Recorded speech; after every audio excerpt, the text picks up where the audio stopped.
Hi hello welcome back to கட்டுறது சமையல். Subscribe பண்ணாதவங்க மறக்காமல் சப்ஸ்கிரைப் பண்ணிக்கோங்க. பக்கத்தில் இருக்க பெல் ஐக்கானையும் ப்ரெஸ் பண்ணிக்கோங்க. இன்றைக்கி நம்ம வீடியோக்குள்ளே போகலாம். நம்ம பார்க்க போகிற ரெசிபி என்னென்னா ஒரு ஸ்வீட் கார்ன் சூப் தாங்க. அதை எப்படி செய்கிறதுன்னு பார்க்கலாம் வாங்க. இப்போ நான் ஒரு குக்கர் எடுத்திருக்கேன். அந்த குக்கரில் ஒரு 5 கேரட் இந்த மாதிரி பொடி பொடியாக நறுக்கி எடுத்திருக்கேன். 2 பச்சை மிளகா இந்த மாதிரி கட் பண்ணி எடுத்திருக்கேன். ஒரு 9லேருந்து 10 பீன்ஸ் இந்த மாதிரி கட் பண்ணி எடுத்திருக்கேன். ஸ்வீட் கார்ன் ஒரு பவுல் ஃபுல்லாக எடுத்திருக்கேன். இப்போ இதுக்கு தேவையான அளவு தண்ணி ஊற்றிக்கலாம்.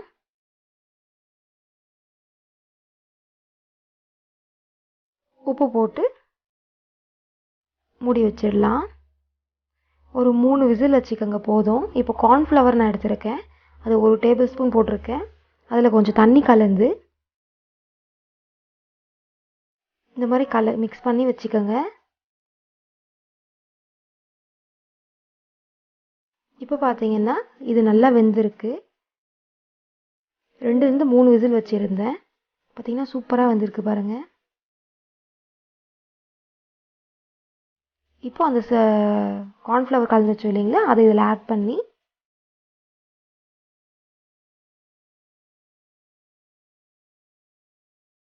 கார்ன்ஃப்ளவர் எதுக்காக ஆட் பண்ணுறோன்னா அந்த திக்னஸ் வரத்துக்காக தாங்க.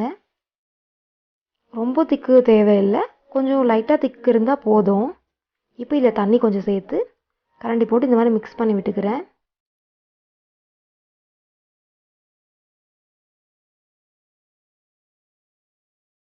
பாருங்கள் இப்போ நல்லா கொதிக்குது.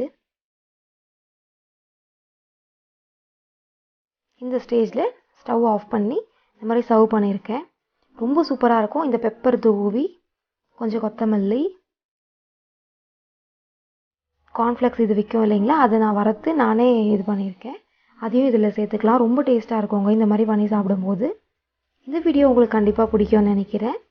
பிடிச்சிருந்தா லைக் பண்ணுங்கள், கமெண்ட் பண்ணுங்கள், ஷேர் பண்ணுங்கள். மறக்காமல் சப்ஸ்கிரைப் பண்ணிவிடுங்க ஃப்ரெண்ட்ஸ். இது கார்ன்ஃப்ளெக்ஸ் இது கடையில் விற்கிது. இதை வாங்கி நம்ம பொரித்து இந்த மாதிரி சூப்பில் போட்டு சாப்பிடும்போது ரொம்ப எக்ஸ்ட்ரா டேஸ்ட் நம்மளுக்கு கிடைக்கும்.